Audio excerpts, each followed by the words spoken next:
Hey, how's it going, my friend? Rob O'Neill here, and in this short video I want to explain to you the #1 strategy for creating personal wealth, because obviously it's something that a lot of people are trying to do, a lot of people want to do, and most people struggle with. So it actually doesn't have to be that difficult, and it can be pretty simple if you understand the right strategy in order to do it effectively. So that's what I want to walk you through in the rest of this video. Stay tuned. Okay, so to begin with, let's imagine for this example that our goal is to try and accumulate something like $5 million, okay? And the reason I picked that example is because a lot of people out there say they want to have a nice house, they want to have, 2 cars, they want to be able to go on vacation regularly, they want to be able to retire relatively early and not have to worry about money, and they want to be able to obviously provide for their kids and all that kind of stuff and just have a good quality of life, right? In order to do that, realistically at this point, you have to be at least a single-digit millionaire.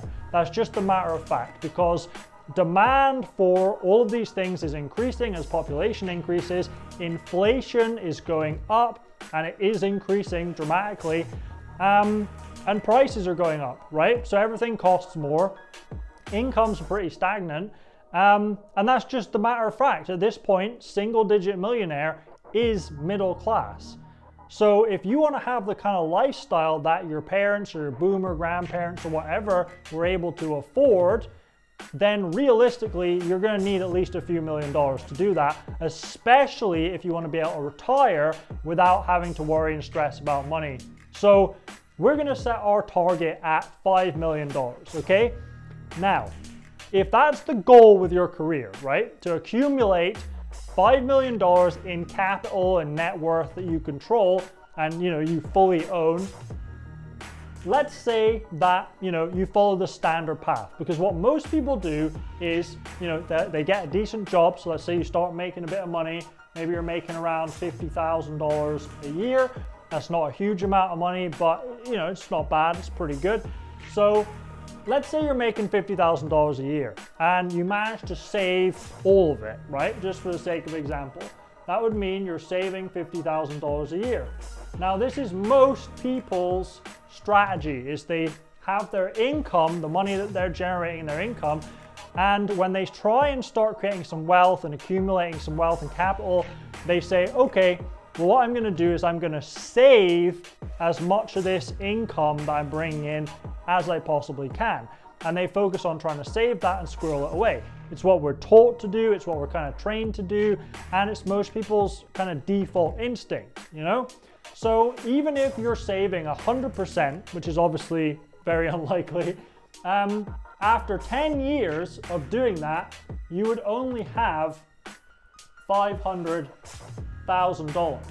Now, after 10 years, the buying power of that $500,000 is going to be like $300,000-$400,000 as well. So it's really not an effective strategy, right? 10 years of your career and you're not even close to your $5 million goal. You're like 10% of the way there, right? You still got 90% of the way to go. Well, you don't have 90 years to continue doing this, right? So it's just not going to work. So that's most people's strategy. And you can see it's pretty obvious why it doesn't work. When you do the math, you're just never going to get there. Even if this goes up, you get promotions and stuff, maybe it goes up 10% a year or something, which would be extremely rapid career progression. Still, you're going to be nowhere remotely near your $5 million goal. It's just mathematically impossible. So the better way to do it, all right, is to focus on increasing your income rather than saving more. Because if you can take this $50,000, not 500, if you can take this $50,000 and you can double it and start making, $100,000 a year, well, now you're instantly doubling what you're accumulating in terms of net worth, right?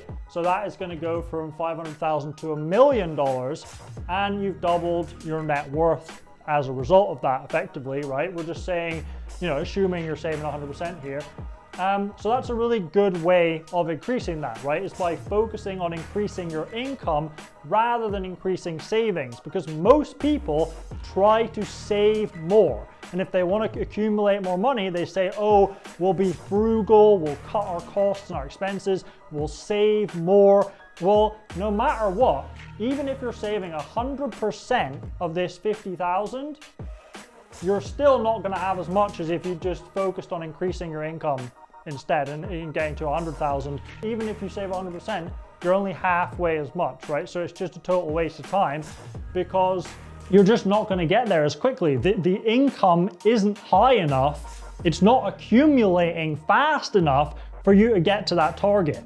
So what you have to do is you have to accelerate. You have to speed up the process, right? If you imagine you're in a car, you're driving, up a mountain, up a slope towards the top of the mountain, which is your destination, then the better way to get there is to obviously accelerate. You're going to get there faster, pretty straightforward. So you want to increase your income first and foremost.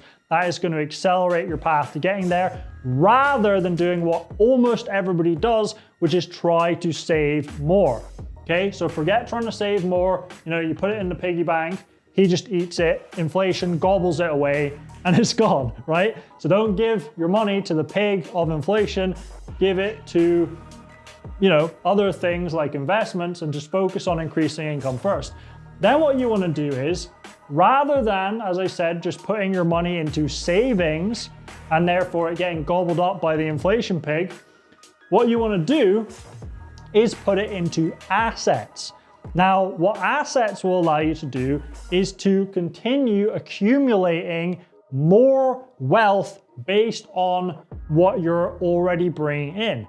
So if you're putting in $100,000 a year into various different investments, and those are accumulating at something like 10% per year, right? Let's say that you're buying real estate, right? That's bringing in cash flow, and it's also obviously accumulating in value.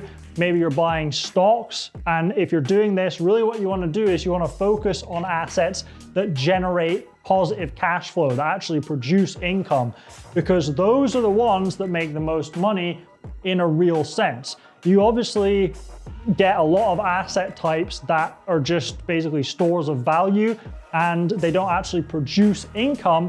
You're just basically speculating on that asset increasing in value. Now, that's obviously good, and your net worth is going to go up as long as those assets go up. However, you're better off by having income generating assets like real estate that you lease out, it produces income, or like dividend stocks that actually pay you. Or if you're in the crypto world, then what you can do is you can buy cryptos, which is great because they're accumulating very quickly. So you can earn a lot in terms of the asset appreciation. Also, you can start staking and pooling those cryptos, and then you can produce an income with them by earning, a certain percentage of interest every year, right? So what you want to be doing really when you're investing and buying assets with this money is focusing on ones that are going to generate more cash flow and further increase this number overall, okay? Now, on top of that, you're going to get certain benefits from investing in assets, because if you're paying capital gains tax, the tax rate is lower than if you're basically just paying income tax, right?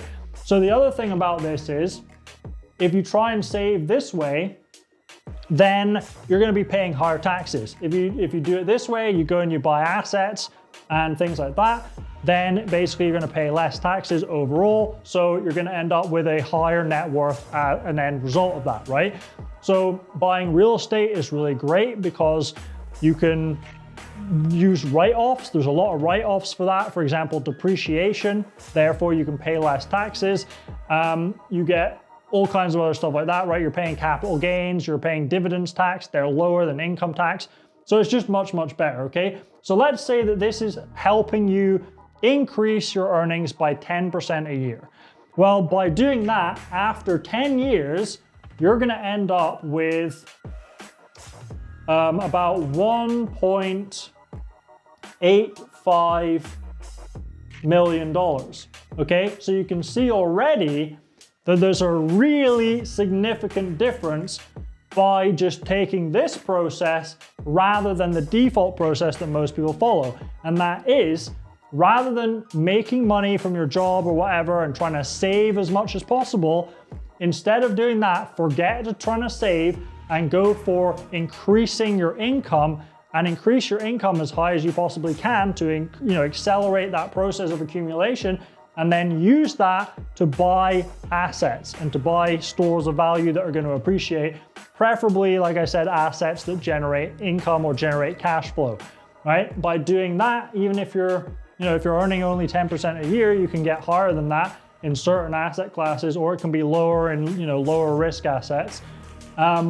Then you're obviously going to end up with a lot more capital as a result. Your net worth is going to be much, much higher. So by just doing that, by just changing your strategy, you're already vastly closer to your goal. You're still not quite there. You're still not even halfway to your 5 million. But if you're doing this for 10 years, that's pretty good to have 1.85 million. However, what if we want to get there much faster? What if we don't want to be working for 20, 30 years to achieve, a decent net worth and to actually be able to retire or live a high quality of life, things like that? What if we want to get there fast? What if we want to get rich at a young age so that we can really maximize the enjoyment and the great experiences in our life and maybe the impact that we can have on the world or on other people? Well, in that case, there's a third strategy which is absolutely for you. So taking this same $100,000 income, okay, so we've increased our income rather than focusing on saving. We've got to 100,000 and we start going and investing that. So we're starting out with roughly the same process as this here. However, instead of just investing this money, what if we use leverage instead? Now, a lot of people don't realize this, but when you're buying assets, you can actually leverage up your money and you can basically use other people's money, it's called, which is a bit of a cringy term, but you can do it to buy assets that you then own and control. And how you would do this is, let's say you're going to buy a piece of commercial real estate, which you plan on renting out, and you go in there with your $100,000, you can leverage your money up about 8, 9, 10 times, a high end, right? Which means you can actually take your $100,000 and you can buy $1 million asset with that by leveraging your money up 9 times. So you would put a $100,000 deposit in, and then you would purchase a $1 million asset with $900 million worth of debt. And then that asset would produce income, which would then pay down the debt, right? Now, if you followed that kind of process, right, and you were putting in your 100K a year and you were leveraging that up, let's say you did that for 5 years, right? Let's say that you spent 5 years just making money, focusing on your income. You accumulated $500,000 in capital after 5 years.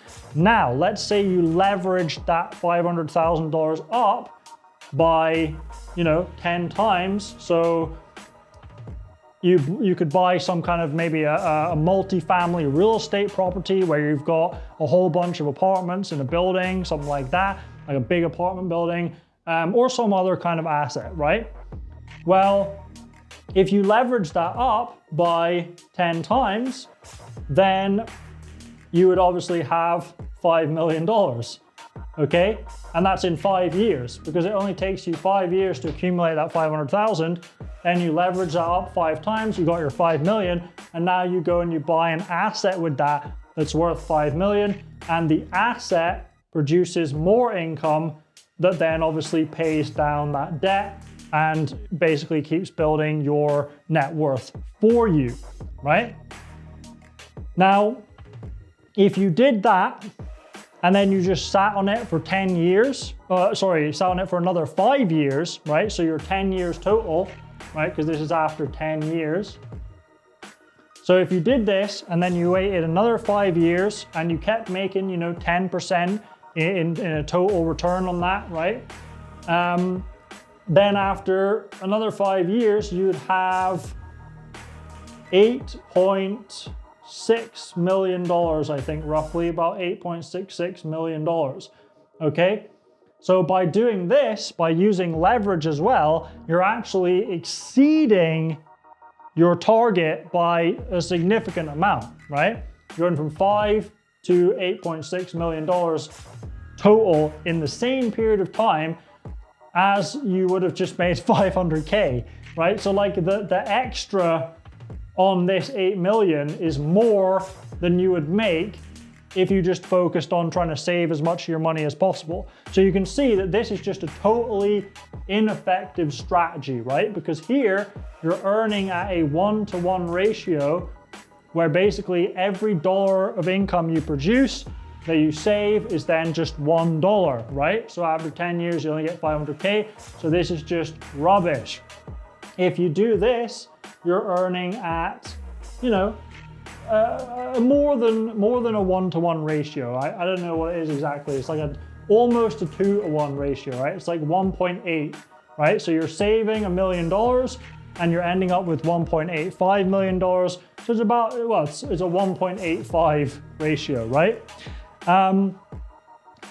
And if you do this and you use leverage as well, and that's very easy to do, you basically just take your money, you find some kind of asset that you want to purchase that's generating cash flow, and then you go to a commercial institution or a lender and you say, look, here, I've got this pool of capital, I want to purchase this asset, here are the numbers, you know, the asset will pay down the debt, they will give you that money, and they will give you very low interest rates as well. You can use the asset as collateral, so there's limited liability. You know, you could do it through a corporate entity as well.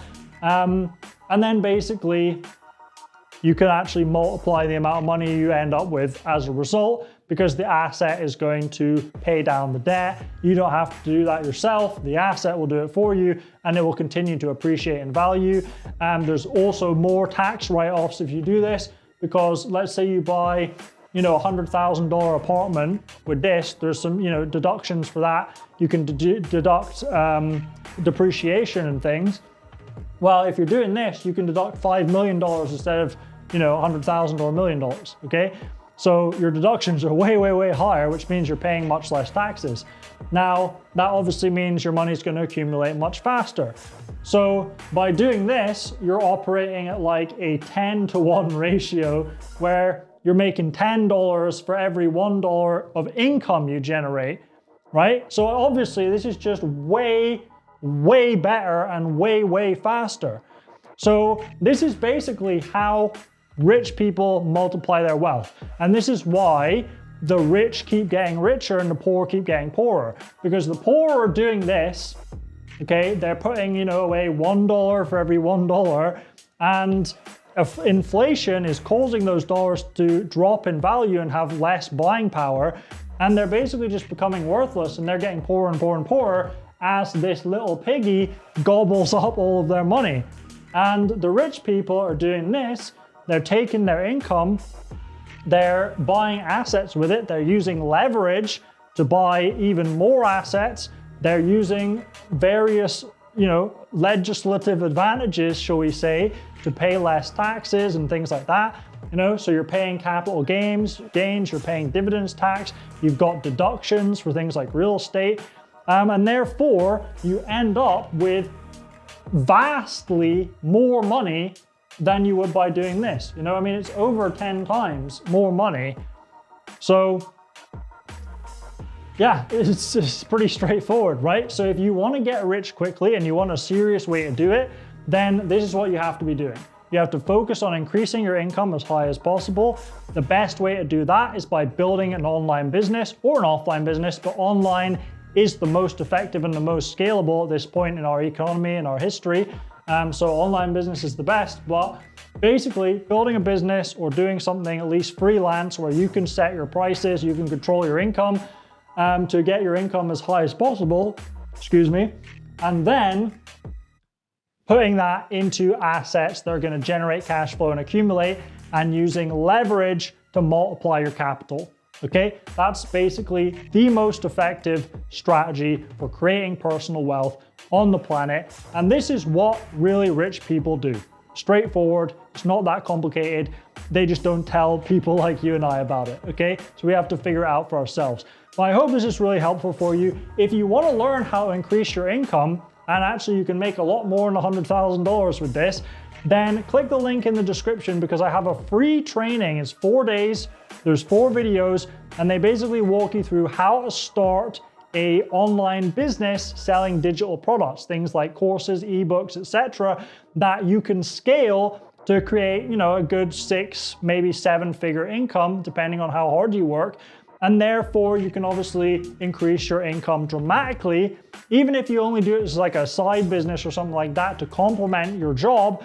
Well, you can still earn a lot more money that way, and therefore you can go and you can invest that money, you can accumulate capital, and you can get rich in 5-10 years doing that. Like, you can make a lot of money, you can live a really, really comfortable lifestyle.